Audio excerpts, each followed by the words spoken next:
Zach Berman and I just learned something completely odious about our friend Fran Duffy that I will not be able to share with you because otherwise he would be canceled forever. However, Duffy will be here to explain why the Eagles' offensive line had its best game of the season against the Rams, coming up next on the PHLY Eagles podcast.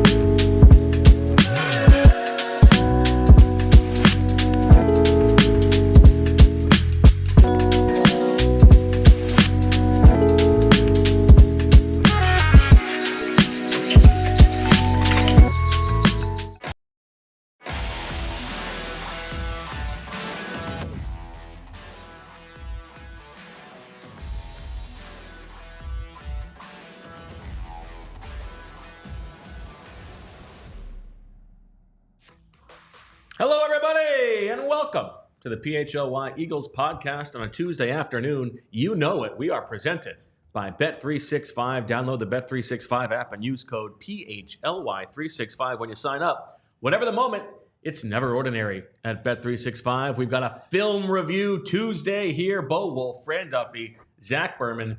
Fran is in a nice little sweatshirt sandwich here as Zach and I have matching outfits. Kind of cute. We're doing promotional shots today, but it always is nice dressing similarly to a fashion icon like you, Bo.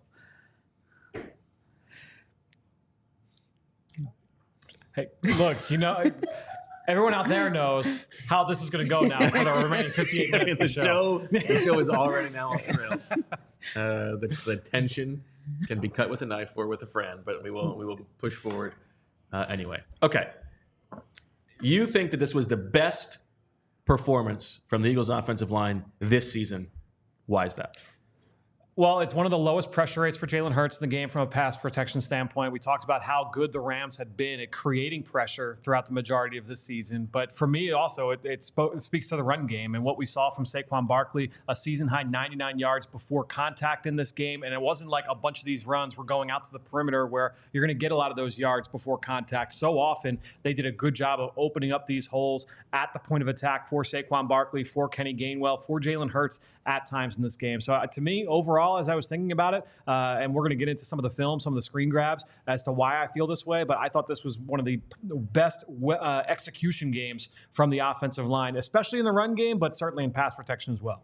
Okay, I think we're going to get to more of the run game screen grabs. So let's focus on the pass game first. Okay. Because obviously we all saw Jared Verse run over Jordan Mailata, but and there were some times where Jalen Hurts had to flee from pressure a little bit, but those did seem to be a little bit later into the play. So you think the pass protection generally held up pretty well? And I think honestly, over the last month or so, it has held up pretty well. In most of these games. I mean, you go back to Cincinnati, and he was barely touched in that game, obviously, as we talked about then. But over the course of the last month or so, the offensive line has been really, really good in pass protection. Jalen Hurts has not been under fire for the majority of the last month and a half. So I think when you look at this offensive line, it's always been trending that way from a pass pro standpoint. But in this game, considering the opponent, considering what the expectations were for me going in, I do think that this was probably their most consistent game up front from that standpoint. How did they handle Verse other than that play? Pretty well. I mean, honestly, a lot of you didn't see a lot of those fast pressures for Jalen Hurts in this game. It wasn't like, oh man, like they don't have an answer for Verse or for Byron Young coming off the edge. He's got a number of quick wins. Byron Young this season. I thought they handled Braden Fisk pretty well. There was one sack that happened in this game on third down, but outside of that, I didn't see a lot of plays where it was like, man, like this offensive line was overmatched again against what has been a really young, feisty front for the Rams. ZB, I know you like to consume all of our content. I'm curious, did you listen to the watch along after the fact? No, I did not. Disappointing. I think you know a guy. You can rely on a guy. No, so I will say it. I was trying to watch it during the game, but there was just timing. I'm there live, right? Yeah. So the timing was a bit off, but I saw some of the clips and I was really impressed. I missed.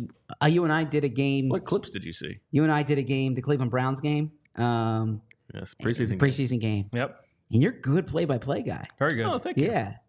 Yeah, you're... Best host in the city. Yeah, well, I've always thought that, but play-by-play. Yeah.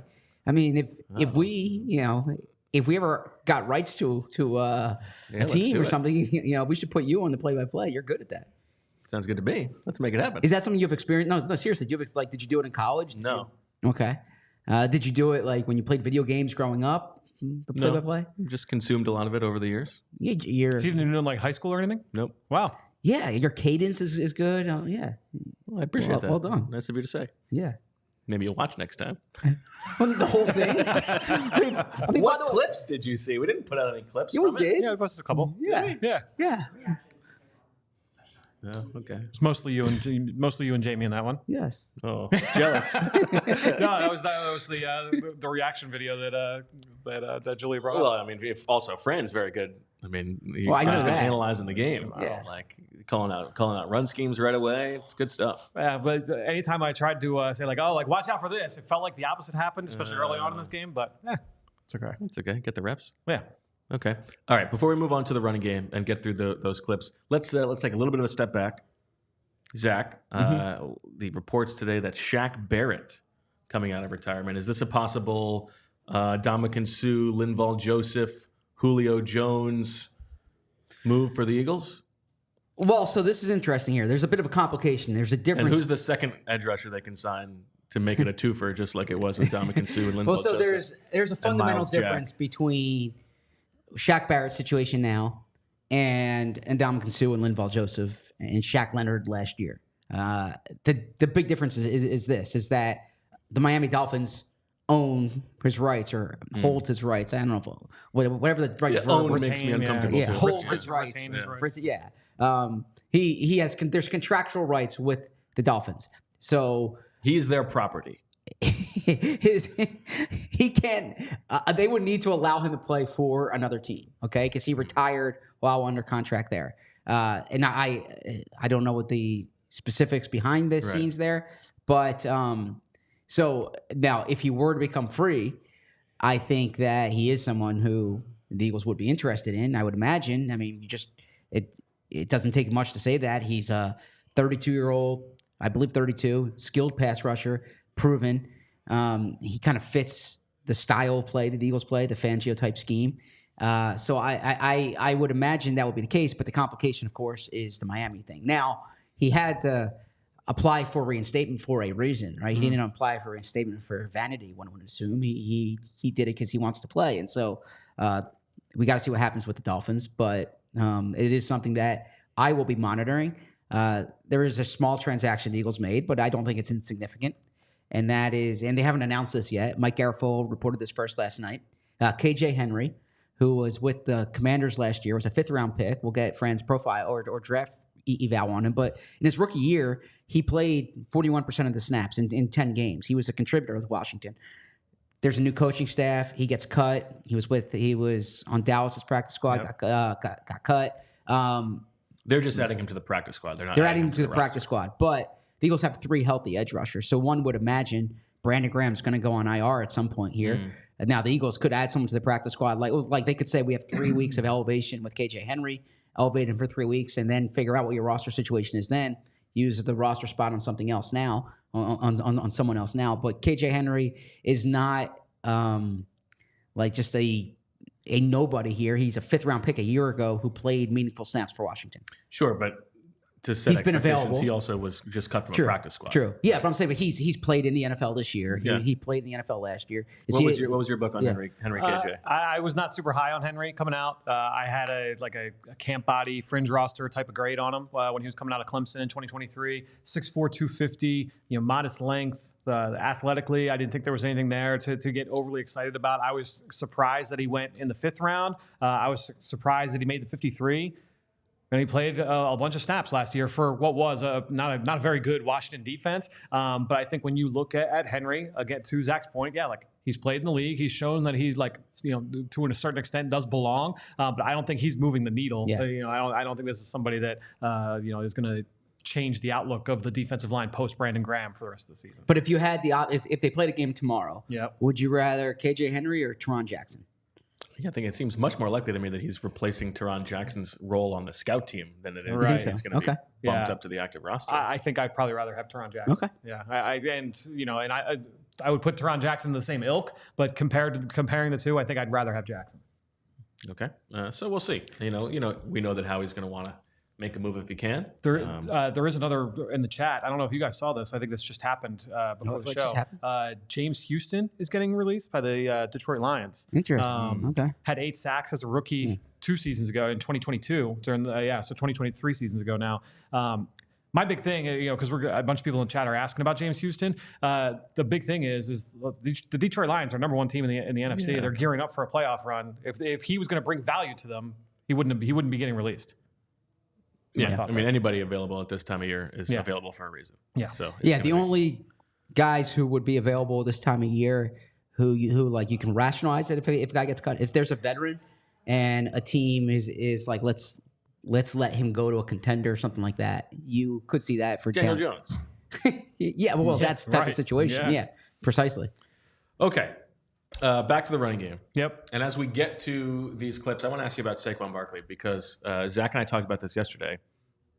Do you believe, like I do, that not only are we seeing the most production of Saquon Barkley's career, but he's also playing better as a running back this year than he was with the Giants? No question.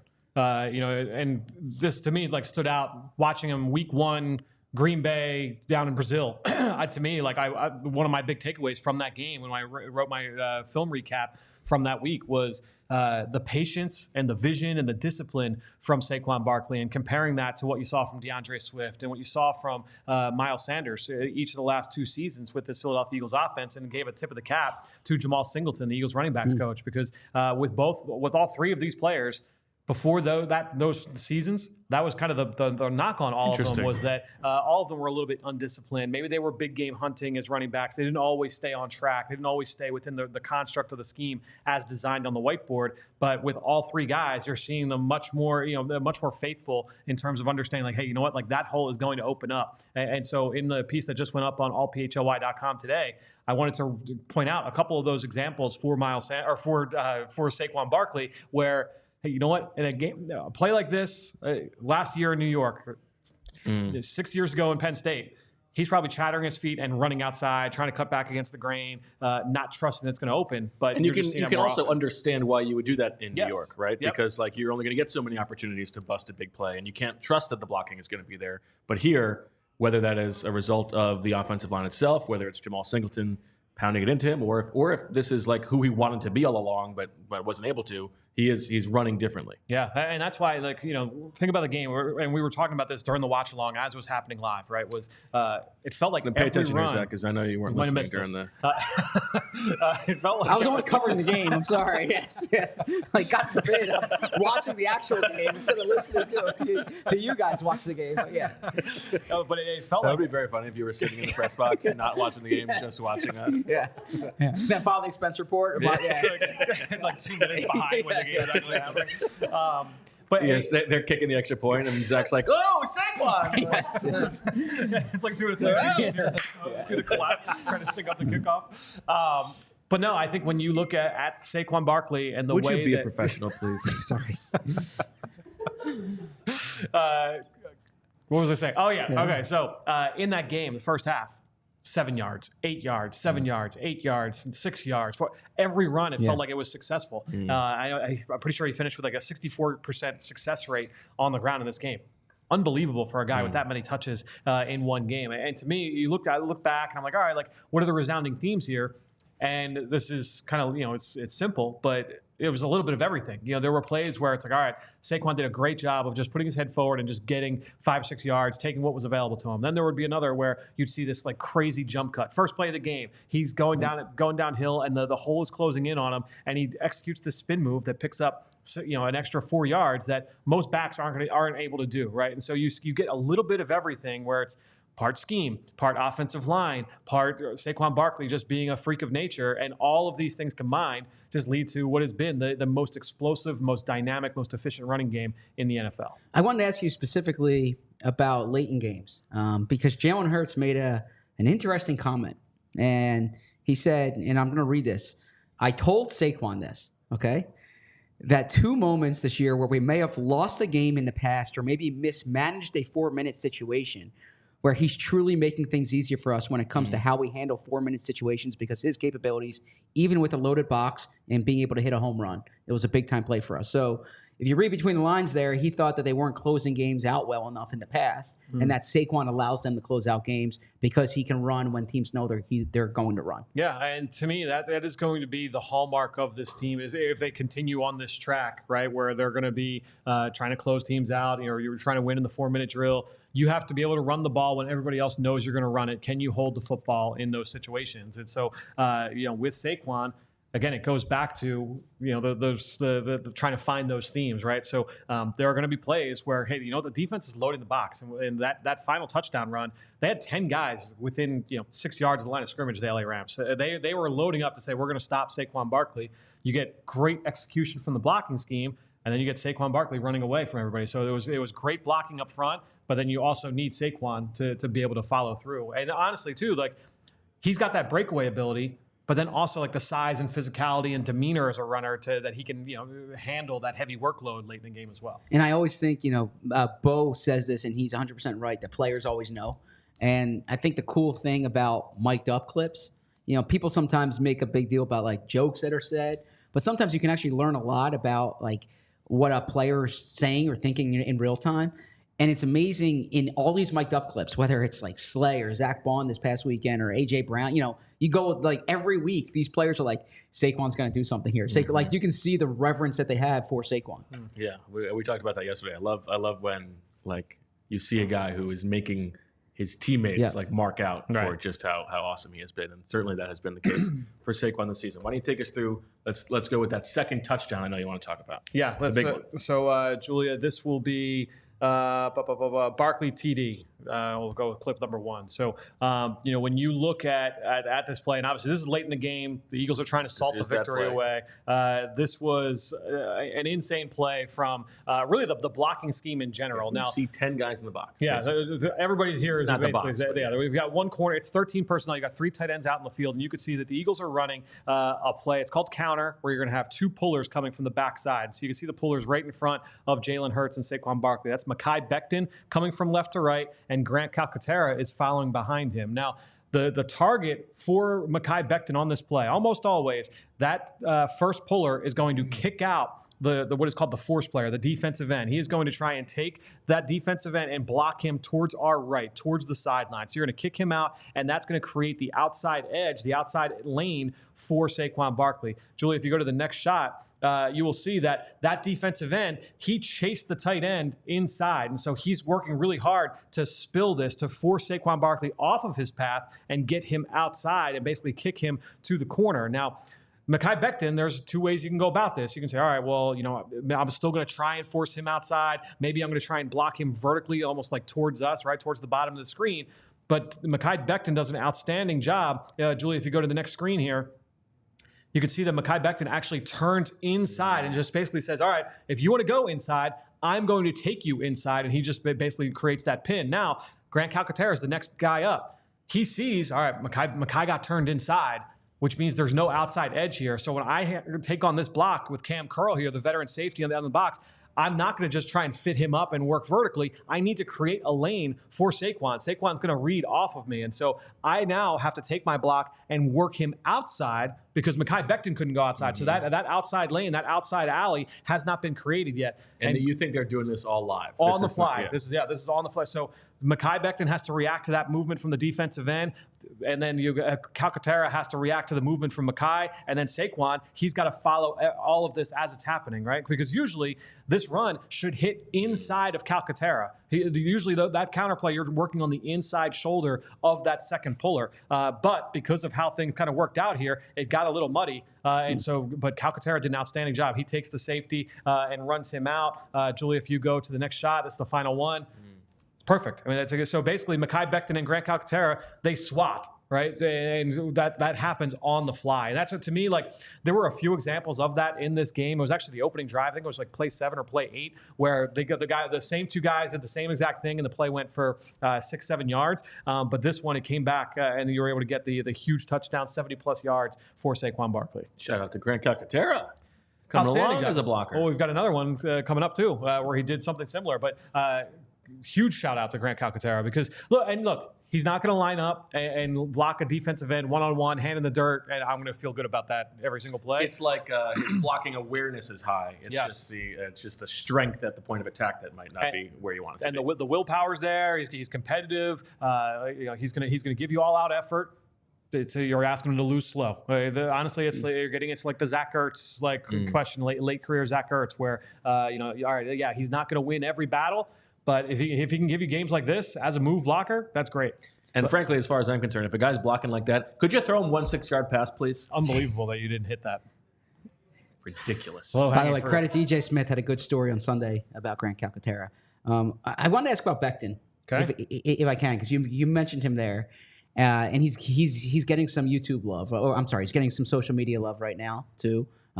People who don't watch the film as well as you, but are pointing out how well he's playing. Also, Baldy, who watches film real well, is giving him a lot of love. It seems to me when I watch it back, he's been near a difference maker there. He's been really good, and it struck me. I looked this up. There's only been 3 players in the Jeff Stoutland era who were not homegrown players by Stoutland. Who went on to start, be full-time starters. Okay. Becton, Brooks. Or 4 players, yeah. including Becton. Yeah. Okay. Becton. Yeah. 3 players before this. Brooks. Now we're talking like full-time starters? Full-time starters. Okay. And one wasn't even here to be a full-time starter. I mean, Wisniewski? Jason Peters? Does that count? No. Because he was Stoutland out here and he was here already. And don't tell us. Well, it makes for bad podcasting if you're thinking. The chat is playing along right now. Okay. Wow. You want me to give you a hint? No. You want me to tell you what position? Well, no, because it can only be one of 4 positions. Okay. And there's not like a full-time starter for Lane, so it can't really be Lane. Yeah. And left tackle was Peters to Mailata, so it's got to be a guard. And so is there a guard pre-Brooks? Yes. It's a pre-Brooks guard? So, yes. Well, not Mathis? No, the person who replaced Mathis. Alan Barber? Yeah, Alan Barber. Yeah. Alan Barber. Yeah. Okay. So clearly, for Stout to go and get Alan Barber? Alan Barber. Yes! He just said that. Okay. Sorry. For Stout to go out and get him, for Stout to move him to guard, for Stout to start him, clearly Stout's seeing something in him. What is Stout seeing that is so intriguing? I mean, certainly it gets into what they look for in the draft, which is like those unique, unusual skill sets, right? And for a guy that's that big, that powerful, he's going to have those kind of plays that, honestly, like if you're comparing him to Tyler Steen, that's what we had to do, right? That's what the team did. Tyler Spleen would be a good Halloween costume. How would you visualize that costume looking? It's just a Tyler Steen jersey, except there's a hole in the jersey where the spleen would be, and then it's like there's like an X-ray of your spleen. Anything like hanging out. Thank you, Julia. Julia is a perfect audience for you. Seriously, she laughs at all your jokes. Yeah. But to me, like if you're going to compare, and we've talked about it, to me I think when you look at Becton, and this was still the case in this game, he had more like whoa blocks than anybody. Yeah. But he also will have some where it's like his hat placement wasn't perfect there, or he false stepped there, or just the more where it's like, all right, like that's a negative mark in the notes. And pass pro is inconsistent. Yeah, pass pro has been inconsistent. He's been better the last few weeks. And honestly, that might be part of the reason why we've talked about the group as a whole. The pass protection has been better, is that he has kind of stepped his game up there. But I think that overall, he's probably their highest variance offensive lineman. But even then, like the highs are really high and the lows for the most part aren't that low.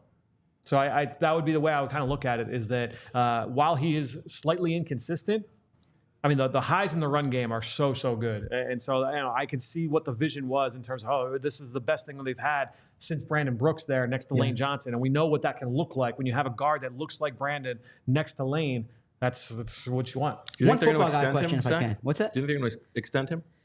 I mean, there's only so much money to go around, but yeah, I mean, I would think so. Now, they might like the way Steen's developing behind the scenes, but when you have someone, or behind the spleens, the Eagles and Howie are not usually in the business, of letting good 26-year-old players leave, right? And like the age profile, the talent profile at that position, like the Eagles, I mean, they'll let a guy who's like a backup leave, like Vitae. But typically, if you play offensive and defensive line and you're a good starter and you're in your 20s, Howie tries to keep you. And if they assess him as a good starter. A quick football guy question. Hold on. We got to take a break. Oh, just after this. I would like to hear the football question, though. I hear a football guy question. You know who else are football guys and girls and people? Folks at Bet365. They love football, love talking ball. And they've got 90 million users worldwide. And they live stream over 780,000 events each year with early payout offers across the NBA, NFL, NHL, and MLB.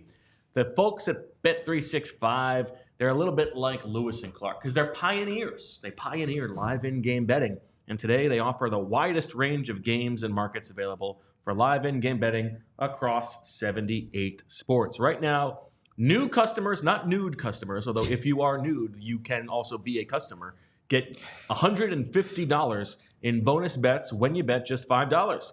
Use the code PHLY365 to sign up, deposit $10, and place a bet for $5 to get $150 in bonus bets. Bonus bets can be used on the spread, totals, player props, futures, and more. 3 games coming up on Thanksgiving. Not very good games. There's one okay game. The night game is right? Packers Dolphins? Bucks. Packers Bucks. I think it's Packers Bucks. Packers. Either way, not a good slate. But you can make it more interesting by putting a little lettuce on it. That's Packers where Dolphins. Bet365 comes in. Packers Dolphins. Suck. There you go. Yep.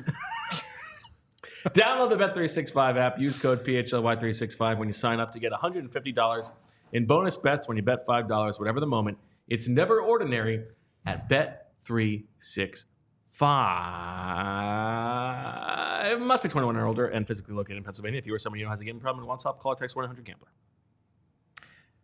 Let's talk about our friends at Ace Hardware Home Services, because if you've got a leaky pipe at Ace Hardware Home Services, they are around the block with everything you need to fix it, including the person to do the fixing. If you've got an air conditioning issue, they've got a person for that. If you've got a faucet that you said that you would fix last fall, they've got that person too, because now they're not just the helpful hardware folks, they are also the helpful home service and repair folks.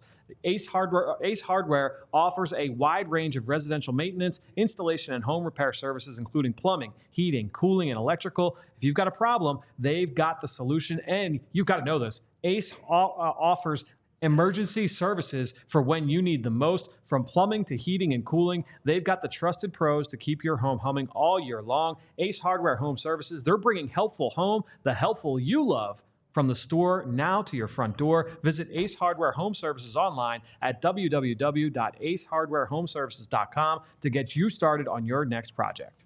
All right, Zach, before we get to your football guy question, a super chat that is along the lines of what we were just talking about, and that is, how do you think the Eagles will approach their extensions coming up between Becton, Milton Williams, and Zach Baun? All of those guys may be up for bigger deals than expected. Love the outfit combination today, by the way. Coordination. Yes. And what you guys don't even know is that we're also, neither of us, wearing pants. No, we are definitely wearing pants. I am wearing pants. I can assure you that. Doesn't look like it. I'm professional. Good question here. I think of those 3, like Baun's playing the best. Yep. The position that they least prioritize, but the position where they have the least amount of options. And I don't know what Baun will command on the market. It behooves Baun in this sense is that he's good here in this scheme in this defense. Yeah, this is probably his only chance to get a real deal. Yeah, that too. Linebackers aren't getting big money on the open market, but I do think for the reasons I outlined last week, with the money the Eagles are paying at corner, which isn't going to be much beyond this year, I think that they can allocate more to linebacker. Milton Williams is a player that they really like, that I think that they would love to keep. And I said this before the season, and I stand by it. I think Milton can get more on the open market than the Eagles might be able or willing to pay him here. Now, there is a world where the Eagles don't keep Jordan Davis. They don't exercise Jordan Davis's 5th-year option. Jordan Davis is on an expiring deal. The Eagles could essentially earmark money to Milton Williams that they would give Jordan Davis. Then add a nose tackle in the middle rounds of the draft, that kind of thing. I think Mo Williams is going to be like a big time free agent. Do you disagree? I was thinking about it. I feel like the role that he would play here with the Eagles, if they were to try and keep him, like that's the role that any team I feel like would try to bring him in. Like I don't think he's going to sign somewhere to play like the amount that Jalen Carter's playing, right? Like he's going to go and he's going to play the amount that Jalen Carter's that's right. But I think he would get a starting defensive tackle job. Yeah. But I think that's what he's going to have here. Yeah. But I think he would get 10. I think he would get like 10 to 15 million on the open market. I think he gets more than 10. Okay, yeah. So then, and that's the thing. Are you paying your number 3 defensive tackle? I think he's their number 2. Their number 2 defensive tackle. I mean, he is by snaps. Yeah. But I'm saying, but also they could look at like Moro Ojima as someone who is a comparable player. You have to make some tough decisions. And then Mekhi Becton, starting offensive guard. Maybe if you think Steen can step in and be that guy for you, or potential draft pick next year, then you let Becton go. Becton maybe could be paid to play tackle somewhere. But I know they like Becton. By the way, good acting job by Becton. Yeah, if those of you who saw the Santa Drives an Astrovan video, shout out to our boy. Shout out to Mount Joy, Matt Quinn, great actor in there as well. A fun song. And the video. Is it Matt Quinn or is it Quinn Matt? No, it's Matt Quinn. That's right. Doing a great job with Jason Kelce, He's Connor been telling Barwin. us all about Calcaterra. He's our tight end expert. That's true. Lane Johnson, but really well produced video. Number one, and make sure you get a record. It's going to a good cause. Philadelphia Public Schools to a gift for all the students. Do you take any value from Becton being in the video? It's a good question, right? Jurgens isn't in it. He's like me. He's on the inner. In the inner circle. He has a fun personality too, so that could. I also think. I mean, listen. I think all those guys should go get the most money they can get. But I think, given the situations they've come from, you could see an argument where Becton might be the most willing of the 3 to take a discount to stay. Because first of all, he got a lot of money up front as a first-round pick. He's been somewhere where he's seen the other side of it. And here, he's in a very good situation. Whereas Baun, this is a great spot for him. Yeah. But this is probably his one chance to get a real big deal. Well, so go to the market. And Milton Williams, I think the same thing. Like, you're absolutely right. Yeah, and those guys are third-round picks. So. You're absolutely right. Now, my kind of football guy question for you. I was thinking this the other day when Lane Johnson was talking, and then you just brought it up. Why don't you guys say, I'm putting you as a football guy. It's a compliment, okay? Yeah. Okay, why don't you guys say helmets? Why is everything hat? Lane's always saying hat on hat. Everything changes when we do hat on hat. You just said there's times when the hat placement's not right. What's wrong with saying helmet? Why say hat? I think you save a syllable here and there. Okay. Yeah. So it's a combination. That's just what they say. Have you wondered that? I don't know that I've wondered it, but I noticed it. Yeah. I'm sure there's probably like professional colloquialisms that you use that I'm like, why would you say that? Yeah. But I can't think of any off the top of my head. Okay. Off the top of my hat. There you go. Dome. Intimate. Into it. All right. Let's do our Ace Hardware temperature check, my friends. We're going to take a look at somebody who is heating up or cooling off with our Ace Hardware temperature check. Visit Ace Hardware Home Services online at www.acehardwarehomeservices.com to get started on your next project. Let's talk about Kenny Gainwell here because, as we try to figure out a way to have a little bit less wear and tear on Saquon Barkley, quietly, Kenny Gainwell running well lately, and now on this touchdown drive, or the touchdown run, rather, you liked what he did. Yeah, I thought he did a really good job of just kind of staying on course, staying on track for where this run was supposed to hit. And if, Julia, if you want to pull up Gainwell TD1, we'll go through. I've got a handful of screen grabs here on this play. Now, they're in the red zone here on this touchdown. And just really quickly, just want to show this is a basic 4-man front from the LA Rams. So you've got the 2 defensive tackles, 2 defensive ends. You've got 2 stacked linebackers. It's a basic 4-2 look here from the defense. Now, with Kenny Gainwell in the backfield in the shotgun to Jalen Hurts' right, if the Eagles are going to run inside zone, it's going to be a play going to the left, right? And so what we've seen teams do to try and combat the Eagles' zone running schemes is that we've seen a lot of slanting to try and disrupt the timing of those double teams and really just try and get that penetration in the backfield. We've talked about that in these last couple of weeks. And so that's what is going to happen here on this play. Julia, if you want to go to shot number 2, those defensive tackles that were lined up over Landon Dickerson and Cam Jurgens, they are slanting to our left here. And so they're trying to cross face. And that is going to make this trap play really messy for the Eagles. Last week when they ran those traps and those whams, I said, man, when these hit clean, it's like one of the prettiest plays in football. But this is when you have those slants up front, that can really mess with it being a really pretty run. And so what you get... It's very funny still of the way that Lane is running. He looks like just an ogre. It's a blur. What he looks like is the end of Happy Gilmore. Okay, yeah. I believe that's Mr. Gilmore's. That's the way he's running right now. Go ahead. Well, if we go to the next shot, it looks a little cleaner for him for the next one here. He's got to block this defensive tackle, who, again, is running away from him, slanting towards our left. And so Lane's got to travel a long distance here, which means by the time that Kenny Gainwell gets this run and gets up to the line of scrimmage, that block's not going to quite be set yet. And that's why the tackle traps can be risky business, because you're asking those tackles to go a long way. Now, Lane happens to have outstanding range, outstanding athleticism. He's going to get there and make this block. But the other player you have to worry about, Julie, if you go to the next shot, that defensive tackle that is crossing Cam Jurgens' face. Now, very similar to that last block, the last play, the Saquon touchdown, Mekhi Becton, he's trying to block his guy towards our right, towards the sideline.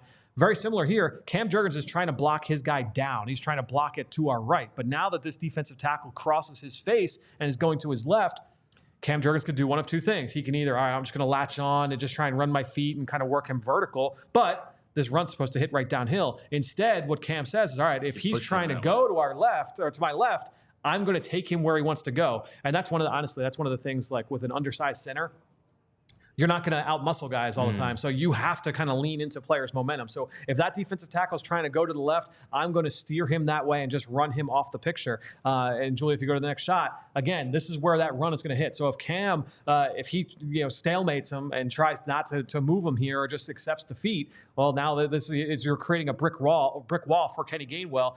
Credit Gainwell for staying on track here and just playing this downhill, but I really love what Jurgens did on the front side of this. So it's supposed to, it's designed for it to go between Jurgens and Dickerson, but because that's the way that the guy's slanting, it's not going to go between Jurgens and Exactly, right. So I thought that Jurgens did a really good job of kind of playing through this to make sure that he had, that he was able to do a good job here. Now, how about Cousin Grace? Already knowing where we were going here. She said she thought she saw the wham while watching the game. I love that Cousin Grace. Cousin Grace knows ball. Outstanding job. Warms my heart to hear that. Now, the other part of this, where inside baseball, I had to redo all of these screen grabs as we got here to the office, and so didn't send you the exact one that I wanted here. Brutal. Julia, I know, just terrible by me. Grant Calcaterra did an outstanding job on this play again. So Calcaterra is on the right side here. You see his jersey, number 81, right side of the formation. He's got to block the defensive end on that side. And what you see from Calcaterra when he first puts his hat on Byron Young, his hat is on the outside, and Byron Young is on the inside. And he has got to do everything possible to try and cut off that defensive end, because that defensive end can get to Kenny Gainwell. If you can kind of see here that he's got that inside track. If Calcaterra doesn't make that block, he's going to be in trouble. And so what you see here from Calcaterra is that he keeps working. And Julie, if you want to go to the next shot here, as he makes contact with that defensive end, initially the defensive end is winning, but you can see right in the middle of our screen that Calcaterra just kept running his feet, was able to get his hat across, and ended up getting the guy to the ground. Did an outstanding job. You see that Gainwell has already gotten up to the second level. Also, reflecting back to last week's conversation, bottom left of our screen, Lane Johnson calling his shot.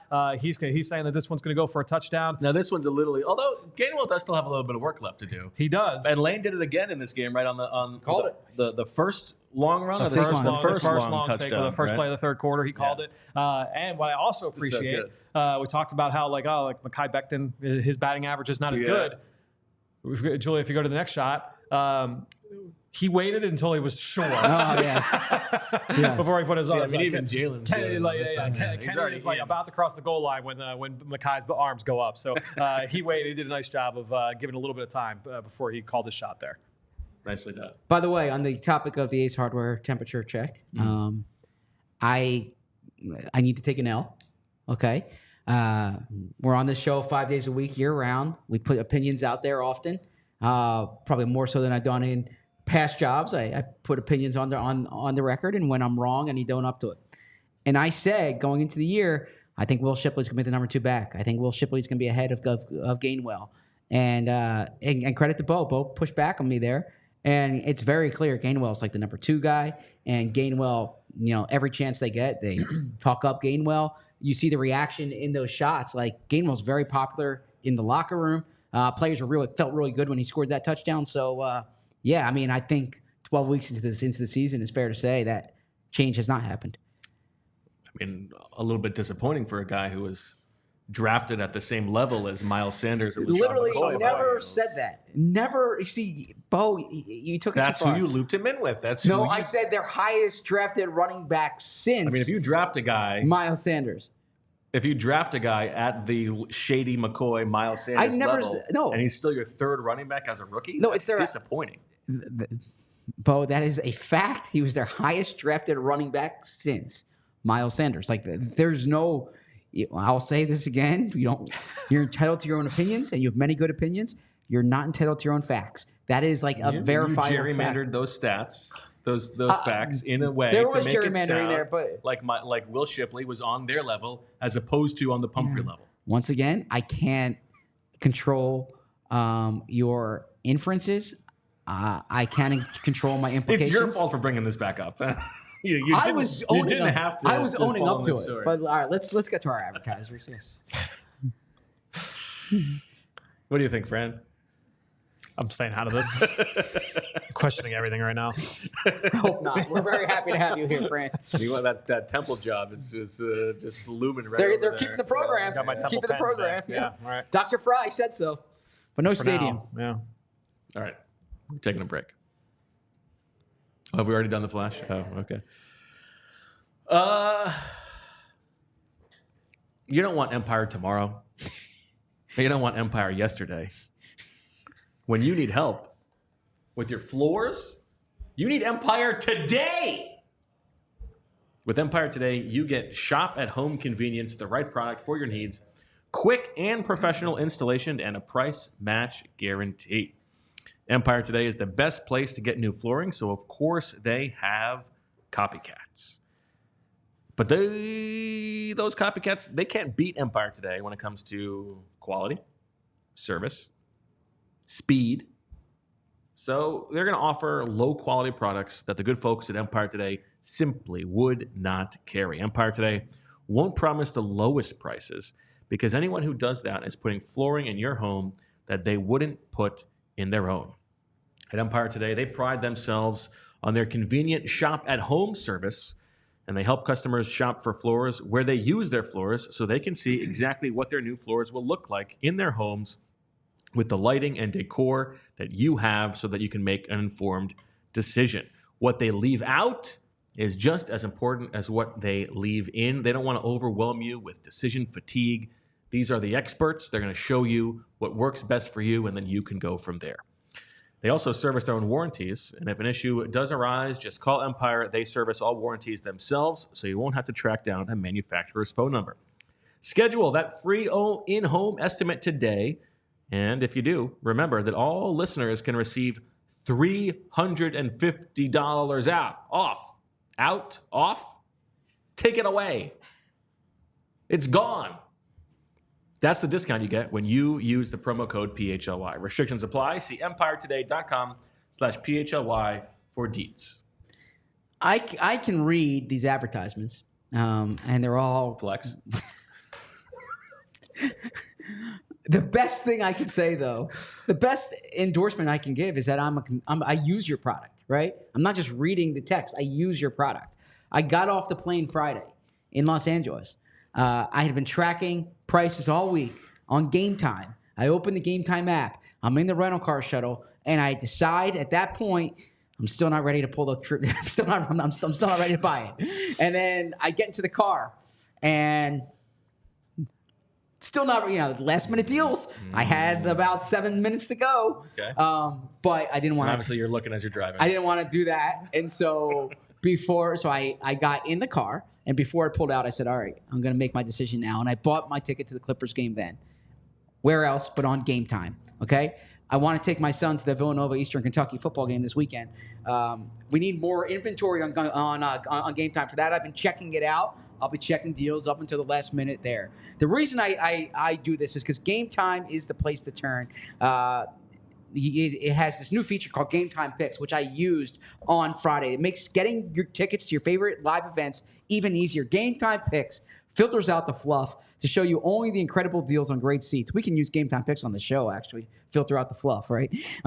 So you don't have to waste time searching through thousands of tickets. I like the curated deals that make it easy to find the best price on great seats. I like the super deal. I love the seat view before you buy, so I know exactly what I'm getting into. And then my favorite part of all is the all-in pricing. Toggling this feature shows the total up front with no surprise fees at checkout, because there was something I was looking to buy recently, and then I saw the price after the all-in, and I'm like, yeah, I'm not doing that. All-in pricing is where I like to turn. Game Time Picks, a curation, makes it easier to save more on sports, concerts, comedy, and theater. The lowest price guarantee or Game Time will credit you 110% of the difference. Take the guesswork out of buying tickets with Game Time. Download the Game Time app, create an account, and use code PHLY for $20 off your first purchase. Terms apply. Again, create an account and redeem code PHLY for $20 off. Download Game Time today. What time is it? Game Time.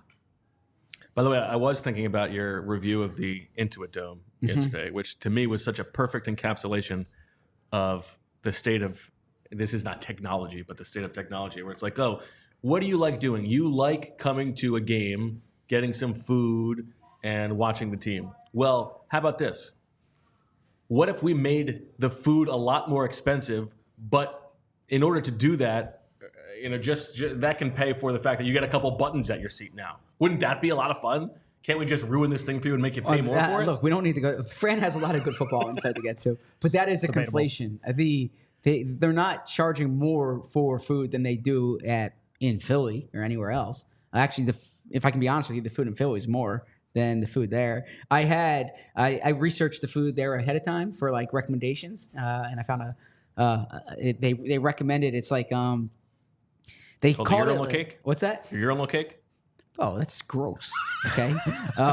No, it's like a sushi hot dog type thing, but it's actually not a hot dog. It's not a hot dog. It's like spicy tuna, like rolled up, but it's like you eat it like a hot dog. Okay. So they call it a sushi hot dog. But this is what was recommended, and it actually said it's their famous thing. And I went and I asked someone where, because I saw the hot dogs and I'm like, this isn't where. They're like, no, this is in the refrigerator, the sushi hot dog. Good. And so I got that, and it happened to be really good. And it's a great thing to eat at a game, right? Because it doesn't get all over you. You can eat it in your seat. Highly recommend. The idea of like if you go to a Clippers game and looking over and Zach is just going to town on a sushi hot dog. It's not a hot dog. On the end of the dome. Look, Clipper, it's in quotes here. Sushi dog. Everything from sushi dog is what they call it. It's called the famous sushi dog. Tasty, fresh, and so unique, like a sushi burrito in the size and portability of a hot dog. Julia likes it, right? I would try it. Yeah. Highly recommend it if you go to the Intuit Dome. Well, they say it's famous, so it's got to be good. All right. You want to quickly go over what happened at the end of the fourth, or at the end of the second quarter, in your mind? Yeah. Nick, I asked Nick about it today, Okay. just to double back, because he didn't want to talk about it after the game. Again, he did not want to talk about it. But he respects the question. He respects the question. Yes. He knows we got to ask the question, Yep. but he doesn't want to get into it. Yeah, I mean, basically, we could look at it real quick. I'll just kind of. There's not a lot of like you got to make sense out of something that doesn't make sense. Right. But is it relatively clear that it was Jalen calling it at the line? It was pretty clear. Jalen called this at the line. Julia, if you just go to 4th down 1, I'll just go really fast here. You got two. They're playing for some kind of a Hail Mary. So you got two safeties, 3 zip codes away. So Jalen comes to the line. He sees that. It's a lighter box. Julie, if you want to go to the next shot, it's just going to be a QB draw. They've run this a bunch of times where you have the center pulling up to the front side. You can see that the play is actually developing nicely from this screen grab. Now, you can make the argument, and rightfully make the argument, that you still got to pick up at least 8 yards under 7 seconds with calling a timeout. So even if this does hit correctly, it's still a stretch as to whether or not you're going to be able to call that timeout in time. But essentially, Jordan Mailata misses the block. Julie, if you just go to the next shot, Jordan misses the block, doesn't hold that defensive end well enough, and he gets home to tackle Jalen for the loss. It's just bad process. It was bad. Yeah. I mean, even if they get it, there's no Right. guarantee. Like the downside there was so much lower than the relative upside. So that was silly. Okay, let's talk about the defense. Yep. Another game, as you wrote about on allphly.com, in which Vic Fangio's in-game adjustments were on display. But one thing that we have seen is as Jalen Carter continues to get double teamed at this super high rate, Vinny talked about it in the post game. What that has made is like just one-on-ones for everybody else, and those guys are winning those one-on-ones, including Nakobe Dean. Yeah, because essentially there are two things. When you have a player that is going to attract that much attention from opposing offensive lines is, yes, you get the natural one-on-ones, and so that might mean it's good things for Nolan Smith and for Milton Williams and Jordan Davis, Josh Sweat, everybody across the board. If one guy is getting two sets of eyeballs on him, then that means everybody else is only getting one for the most part, and so that certainly makes things easier. But one of the other things that, to me, is really important when you're dealing with, especially for a defensive tackle, you know which way the offensive line is going to slide. Well, that is step one to being able to attack protections and saying, okay, we know where the center is sliding. Well, now we know how to get somebody on a running back. And so I thought the sack for Nakobe Dean was a great example. Julia, if you want to go to Nakobe sack number 1, basically you'll see that Jalen Carter, he's lined up to the defensive left at left defensive tackle where he normally is lined up. The Rams are going to slide that way. And so the Eagles here, Julia, if you want to go to the next shot, they are going to send Nakobe Dean from depth. And again, he's with the offensive line sliding that way. You're basically saying, okay, we're either going to get a free run here or it's going to be the running back, Kyron Williams, picking up Nakobe Dean. And that's exactly what you get. So, Julie, if you go to the next shot, you can see that it's Nakobe. And you can see the space, right? They knew this was coming because they had the defensive tackle slanting over to that side. You had Nolan Smith taking a wide lane. Is Nolan taking that wide lane on purpose? Purposely to make sure there's a nice, to give Nakobe Dean space. Yep, a well-defined space to be able to work. And so, to me... Is that part of the play, or is that the chemistry between the two guys? No, that's the part. Okay. That's part of the play. That's the design. Typically, when you get and so that right defensive tackle is also opening up that hole as well. Yep, okay. Exactly. And so it goes. Remember the Cooper DeJean's first game where you saw him blitzing off the edge. The defensive ends, they're looping inside to try and shorten that angle. Everything is typically when you have these blitzers coming from depth is that you are trying to make that path to the quarterback as clear and decisive and as short as possible. And so there, Nakobe Dean's able to get home. He wins against Kyron Williams, who's a really good pass protector, and he gets home for a sack.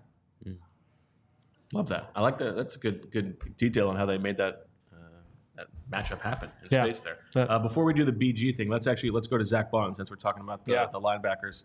And you talked about how like Vic Fangio's go-to adjustment often is to bring Zach Baun down toward the line of scrimmage. And we also talked about how this is like deja vu for Sean McVay. The poor guy must be just like seeing Vic Fangio in his sleep tonight, just demonized by the guy. And he did it again. Yeah, so very early in the game, Julia, if you want to just go to Vic adjust 1. Very early in the game, it was one of the first plays. Baseball we're getting on the way that you label your screenshots. Well, just to make it easier for Julia to call it up. It's just interesting. I figured it's better than me doing like A1, A2, A3. All right, so Vic adjust 1. As we take a look here at this one, the Eagles have 4 down linemen, and this is going to be the long run from Kyron Williams. But you've got 4 down linemen here on this play. And Julia, if you go to the next shot, that means you've got 2 sets of double teams. So you've got the center and the left guard going up against the nose tackle. You've got the right guard and the right tackle going up against the 3 technique. And so you get 2 sets of double teams. They're going to work up to the linebacker. That's going to get Kyron Williams up to the second level if he is able to make one man miss, which, spoiler alert, he does here on this play. You get an explosive run. So that's typically what you get with this 4 down look. Now, who did he make miss on this one? He made Blankenship miss on this one. Now, C.J. Gardner-Johnson was also a little bit late to the party. You can see C.J. is lined up here. He's going to be blocked by Cooper Kupp. he had the ability to come here backside. So I actually put this more on CJ that he should have been there a little bit later. Since he was a little bit late to the party, that's why Kyron Williams is able to get to Blankenship. It shouldn't have even gotten to that point, but he makes Blankenship miss, and then CJ ends up making the play down the field. But this goes for 23, 24 yards here on the opening drive, gets them into the red zone. Very next play, they came out and they came in a 5-man front. So right away, Vic Fangio was like, no, we're not doing this again. But I thought this was a better example and a cleaner look. Julie, if you go to the next shot. This is what happens. You get a 5-down look here where you're going to take Zach Baun. Instead of him being as an off-ball backer, he goes down on the line of scrimmage. And basically what happens on these zone blocking plays, it's all it's all like assignment-based, obviously, and numbers-based, where it's like, okay, if there's 4 guys down, that the double teams are going to deploy themselves a little differently than if it was a 5-man surface like you see here on this one. And so since it's a 5-man front, Julie, if you go to the next shot, the only double team off the ball is against the nose tackle, and that's Moro Ojama. And so everybody else is going to be clean to win one-on-one. It just gives you more opportunities for those guys to be able to win. And you can see Jalen Carter, he's making his guy miss on the backside. Brandon Graham, he's bench pressing his guy into the backfield. This is going to end up being a BG TFL. Julie, you can just go to the final shot there. There's BG finishing this off. But by putting that extra man down on the line of scrimmage, that gets the numbers advantage back in the Eagles' favor that way. If they're going to bring in an extra tight end to put him on the line and say, okay, now the double teams are even, now a 6th guy can come up on the line of scrimmage. And we've seen that chess match go back and forth here. And that's been one of the go-to checks for Vic Fangio over the course of the season. Does Zach Baun's skill set allow them to do that? In other words, if Baun were injured and Jeremiah Trotter Jr. was starting, you wouldn't be able to do that. You wouldn't do it. So it's Zach Baun that allows them to do that. Yeah, you would have. So basically this is, remember last year the Eagles had that penny package where the lone linebacker was Nicholas Morrow, and you would have 3 defensive tackles. Basically, they would play with their base defensive front with Reddick and Sweat and 3 defensive tackles, but only 1 linebacker. That's what they would have to do in that situation. So now you're talking about, all right, we have to do substitutions and all that. Here, they can still play in their basic nickel package, but completely change the front up. This is positionless football. This is that idea here on display. How do you feel about Baun being used as a straight edge rusher in situations moving forward with no Brandon Graham?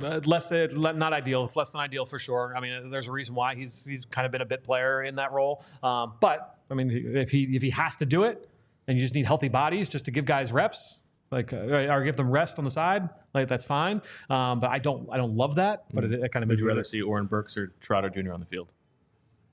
I mean, long term, probably just to see what Trotter has. Probably. We saw both guys in garbage time here again in this game. Burks gave up. There was a shallow crossing route where he just looked slow. Just kind of, I think it could be the injury that he's coming back from too. But I'd want to see Trotter. I mean, he was around the ball his first 3 or 4 snaps. Just want to continue to see a little bit more of him. So that would probably be the bigger. But they also might just play more dime. In that scenario too. So we'll see. And then just to, I made this point on a show last week, but I was speaking to Bobby King recently, and when he was talking about Zach Baun, he emphasized, don't just call him an inside linebacker now, because his versatility allows him to play all these different roles. Yeah, I think that when you can look at it and say, okay, he can play as your off-ball backer, you can play on the line of scrimmage as a strong side linebacker if you're going to play with three, if you're going to play with that kind of a look, and then obviously what he can do as a rusher, as a rush linebacker, he does a little bit of everything. I also think it's fair to say, players over coaches, but if we're talking about individual coaching jobs, what Bobby King has done to be able to get Zach Baun ready to play inside linebacker is probably as good as the Eagles have had. You're absolutely right. And look, I know Nakobe Dean's healthier this year, but Nakobe Dean hasn't played this well the past 2 years. Even when you saw him in training camp or preseason games, right? And it's interesting, especially this week when you think about it with the Ravens coming up, Zach. I mean, this is an interesting matchup of a team that really pays for linebackers and one that tries to get by in other ways. Maybe there'll be a story on allphly.com as part of on Black Friday. You might be able to read that. I'll see if I can write something in the next couple of days. Yeah. Let me, because you're a football guy, coaches. I do feel like if Stoutland was sitting in this room, he would talk to you differently than he would talk to Bo and me. Although no, him and Bo have a backup lineman. Course, yeah. But he would. I mean, he like you're in the coaches circle. He knows you love. Yeah. The term war daddy. No, that's a callback. War daddy, yes. If you're talking to a coach, he says, "We got a bunch of war daddies." Okay. How would you interpret that? So this guy's got a screw loose. There's a couple of different ways you can kind of look at it. I mean, Brandon Graham, you could call as awarded just because of like that competitive nature. Guys that kind of bring that edge, to them. I would think that's kind of the best way, the most succinct way to describe that. Okay. What about award Diddy? I don't think you want to touch that. I did see that in the news, and I am not going there. Wow, impressive. I want to let the iTunes commenter know, or the Apple Podcast commenter know.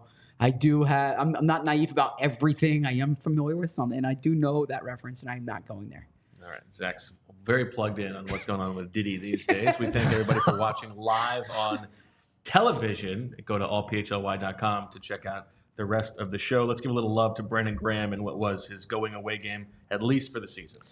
Yeah, I think that we saw him get the TFL there on that play on the 5-man front, but this actual one actually came from the Discord because I went onto our Discord, which is another reason to be a diehard. You can be a part of our Discord community over at allphly.com. But Bobby B over on the Discord wanted to see the Brandon Graham sack, and so I said, all right, we'll just do a quick breakdown of the Brandon Graham sack. So Julia, if you want to bring up BG sack 1. We'll take a look at Brandon Graham. Now, he's rushing off the left side here, and so you can see him to the far left of our screen. And basically what he's going to do, he's going to take that inside arm, and he's going to throw the inside arm first against Warren McClendon, the young tackle. Now, McClendon's already in trouble because McClendon is turned completely to the sideline. And when you are turned to the sideline as an offensive tackle, that is typically bad news because you're going to struggle to anchor. You're giving up a softer corner for the rusher to be able to get home. So this tackle's already in a bad spot. But BG's going to throw that inside arm, and then what he's going to do with Julie, if you go to the next shot, he's going to bring his left arm and just basically use that because by throwing his inside arm, he's getting McClendon to throw his hands. So now that his hands are thrown, BG now takes his outside arm and he uses that to chop those hands down to basically clear his hands and get to the corner. And you could see on the next shot that when he uses that outside arm to wipe the hands down, McClendon actually loses balance and as he's going to the ground right now. BG takes his inside arm that he used to throw first. Now he's violently ripping through, and he's basically just going to ride that momentum to get home. And also for the next shot, I just wanted to show this the violent finish on Matthew Stafford. But not only how violent he was when he arrived. First of all, you can see McClendon. McClendon's on the ground on the far left. But you can also just see perfect placement from BG on the shoulder of the quarterback, so no helmet to helmet. Arm attacking the football. I'm actually really going back and watching this in slow-mo. How Stafford held on to this football, really, really impressive by him because BG, he put it right onto his throwing shoulder. He had his arm going through the carriage point of the quarterback. This ball should have been on the ground. And just outstanding job from Stafford. Doesn't want to get hit anymore. No, that was his first sack on Matthew Stafford in his career. I did not know that. Yeah, he had sacked. His first career sack came against the Lions. And Matthew Stafford was the starter that year, but he was out for that game. Do you know who the quarterback was? Orlovsky. No. Although Sirianni would have liked that if it were Orlovsky. No. Jeff Garcia. No. I'll just tell you because it's bad. Give us the Mike initials. McMahon. No. Give us the initials. S-H. Sam Howell. No. S-H. Steve Hutchinson. No. Sam Houston. No. Sean Hill. Sean Hill. I always think of him in the Vikings. I don't think of him in the Lions. Sean Hill. Weird throwing motion. Very elongated throwing motion. Oh, maybe that's why BG got the sack that game. He didn't get many. So, all right, last thing that we have on the defense, Fran, is the request from the Discord to break down what happened on the Cooper Kupp touchdown at the end of the game. Some real self-flagellators on the Discord who were not happy enough with an all-around impressive performance. They needed to complain about something. That's what so they found the garbage time touchdown. I was like, man, we're really digging deep here. I got to say, before you do that, I did listen to the postgame show. Okay. And I was about to, it was a good joke by Bo. I was about to scream into my car when we were like, we got to start with the end of the second half, the end of the first quarter, because I knew that was rankling you so much in the first quarter, and I did think there was a slight chance that you did want to start with the end of the first quarter or the end of the first half sequence. So, and then you're like, just joking, and then Vinny said Saquon, but yeah, so that was funny. Yeah, it was. If you were watching on the watch along, you would have been able to get our analysis live on that one. My bad. I was at the game. Yes. All right, so let's go to the last one. Julia, it's Cup TD1. So obviously, look, this is garbage time. Backups are on the field for the most part for the Eagles. Up front, linebackers, backup safeties in. That's Sidney Brown in the middle of the field. The Eagles are playing a version of cover 3 here on this play. So you see 3 deep DBs. That's Quinyon Mitchell, top right, just near the 10-yard line. That's Sidney Brown in the deep middle. Isaiah Rodgers down at the bottom of the screen. So it's going to be 3 high Weird safeties. that they wouldn't get Keely Ringo in this game, by the way. Yeah, I mean, I guess weird. To me, like maybe get Quinyon out, get Quinyon out, get Avonte Maddox in there for Cooper DeJean. Yeah, I would agree with all that. All right, so let's go to the next screen grab here. And this is actually just a couple steps before. I just picked this screen grab just because you can see where Stafford's eyes start. So if you look to the far left here, Matthew Stafford's dropping back. He's looking to his right. So if you're Sidney Brown in the deep middle of the field, he's not only is he rotating to the post, but he's also going to cheat that way a little bit because he's reading the quarterback's eyes. Stafford is looking to his right. Julia, if you go to the next shot, you're getting mirrored route concepts here from the LA Rams. It's a vertical shot play where basically the outside receivers are running out and up, and then the inside receivers are all running skinny posts towards the middle of the field. And for Stafford, he just has to read which way is the safety cheating. As long as that corner is not undercutting it, then I'm able to make this throw. I'm picking my poison. Is he going to go to 86, Parkinson down the middle seam toward the bottom, or is it going to go to Cooper Kupp, working the numbers at the top of the screen? Now, this ball is already out. You can see Stafford has let go of the football. The ball is mid-flight. It's right around the 20-yard line. Cooper Kupp is open. But the big thing here as well was that not only was he reading the safety, but Julie, if you go to the next shot, Quinyon Mitchell actually stumbles at the break point. If he doesn't stumble, I think he might be there to be able to disrupt this ball at the catch point. Cooper Kupp's about to catch this ball at the goal line, but Quinyon stumbles there. So I would look at this and say, it's going to go down as a touchdown against Quinyon Mitchell. It's in zone coverage. He was reading the safety. He's not reading Quinyon Mitchell there. So that's one of those where the coverage, the metrics will probably point to this as that's a touchdown allowed by Quinyon Mitchell, but that's just one of the things about playing zone. Okay. Yeah. Nothing to worry about long term. No, definitely not. How many hours of sleep did you get last night, Zach? 7. Nice. I did not watch the Ravens game, unfortunately. I wish I watched. I fell asleep during the game as well. Yeah, so, yeah. I'm gonna have to go back and watch it this week. And I gotta say, I consumed a lot of hardball coverage leading up to it, so I didn't even get to watch. I woke up to a bunch of text about that game.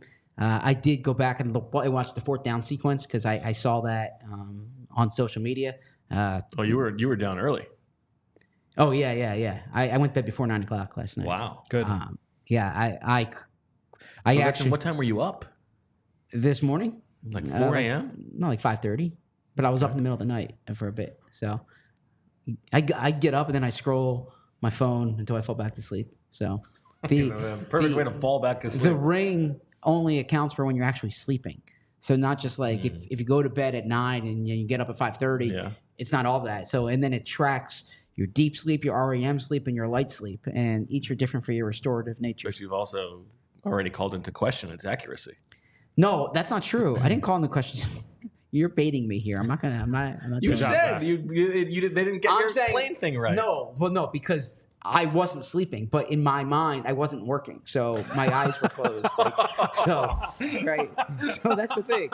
So I closed my laptop. That's not what you said yesterday. Yeah, no, I said I closed my laptop. You said you didn't think it took you 8 minutes to fall asleep. Yeah, I didn't think it did, but it clearly did.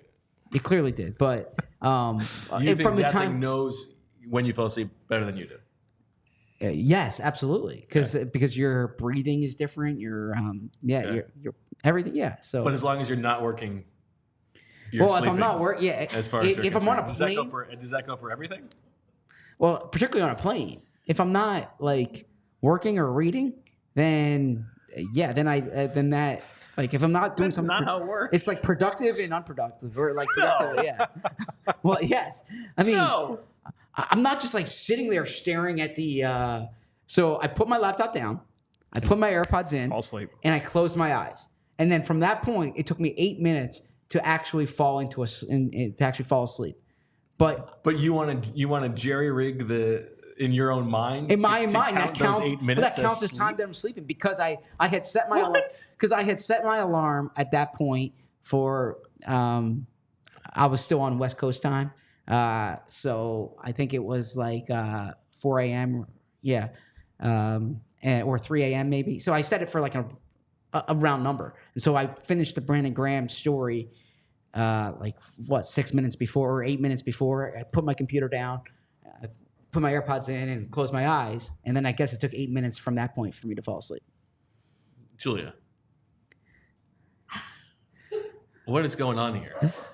I don't know why this is a big count deal. that as Well, I do because it's not time I'm working. All right, that's not there the is more to definition life. of sleep.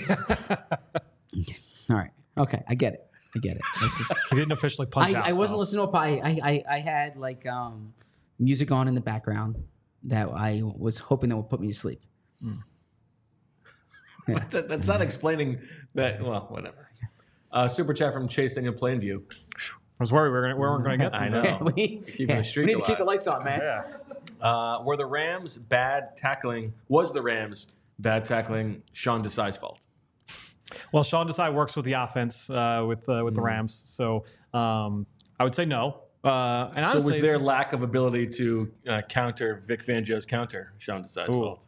I mean, you have to ask Sean McVay that one, but I would say probably not. Okay, so he works with the offense. He works with the offense. So that would explain, by the way, because someone I respect, is who I don't want to say who it was, Jeffrey. reached out and he said, "Do you think there was anything to the fact that when Nick was talking about, he said he was talking about how much he respects the Rams, and he mentioned a bunch of guys that he's worked with before. He mentioned Chris Shaw and Greg Williams, didn't mention Desai. and Giff Smith or Giff Smith, yeah. Giff Smith." But he didn't mention Desai, and someone asked if that was intentional. But Interesting. it would make sense that he was talking about the defense. Yeah, and I'm sure there's since he's like it's not like he's obviously he's coaching on the staff, but it's like in a auxiliary role that he wouldn't bring him up. I also think it's Nick doesn't want to rip open a wound. Sure. Right. I also want to say because and Fran, you were right on last week talking about 97 on the Rams.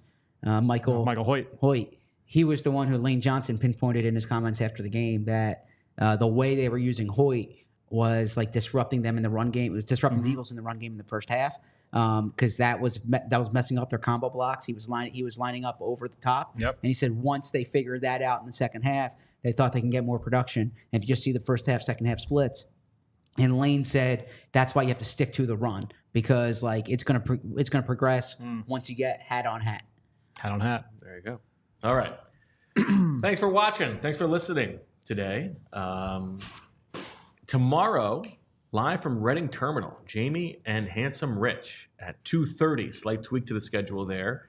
And then you will see us again on Friday, the three of us with Daniz as well. So that means we can wish you a happy Thanksgiving. Enjoy the holiday, everybody. We will talk to you on Friday, but don't miss the show tomorrow on Wednesday. And that'll do it. By the way, there's a fun watch party on Sunday happening for the Eagles-Ravens game at the Garage in Fishtown.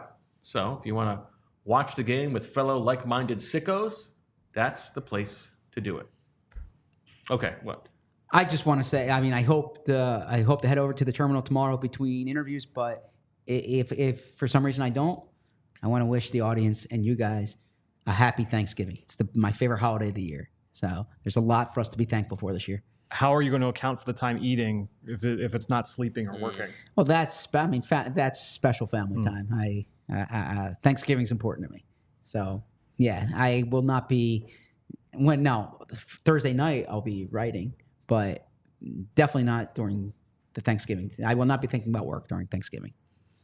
Unless the Eagles sign a edge rusher. I believe you that you care a lot about Thanksgiving and that you'll be focusing on the family time, but there's absolutely no chance that during the duration of Thanksgiving you won't be thinking about work.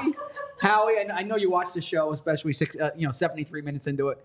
Please don't sign an edge rusher between like 4 and 8 on Thursday. Okay. Happy Thanksgiving to all you Thanksgiving. sickos out there. Especially the regular sickos who are in the chat. We appreciate all of you guys and everybody else. We'll talk to you on Friday, but don't miss Jamie and Rich tomorrow with Zach as well. For all of us here, as always, we love you. We all silly like the mayor.